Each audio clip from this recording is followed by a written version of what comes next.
উঠে বসছে মদন সেন।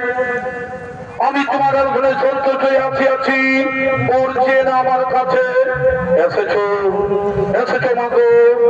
আমার সংকল্প যদি হয়ে থাকে প্রসন্ন, তাহলে আমায় এই বর দাও যেন আমার মহলে সাক্ষাৎ লক্ষ্মীর উপর বিরাজ করো তুমি, যেন আমার এই রাজমহলে সাক্ষাৎ লক্ষ্মীর উপর বিরাজ করো তুমি।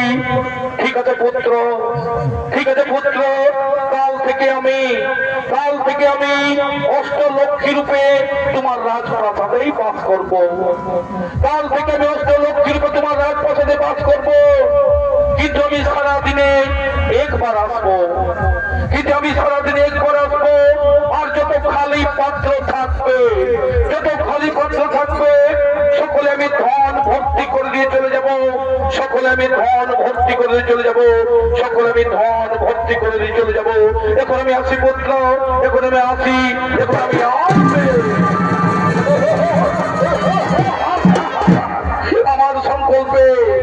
আমার সংকল্পে প্রসন্ন হয়ে নিজে মা লক্ষ্মী বলে গেল, আমার সংকল্পে প্রসন্ন হয়ে নিজে মা লক্ষ্মী বলে গেল যে কাল থেকে আমার রাজপ্রাসাদে অষ্টলক্ষ্মীর উপর বিরাজ করবে, কাল থেকে আমার রাজপ্রাসাদে অষ্টলক্ষ্মীর উপর বিরাজ করবে। আর আমার কোনদিন এই রাজপ্রাসাদে ধনের অভাব থাকবে না, এই রাজপ্রাসাদে অর্থের অভাব থাকবে না, ধন দৌলতের অভাব থাকবে না।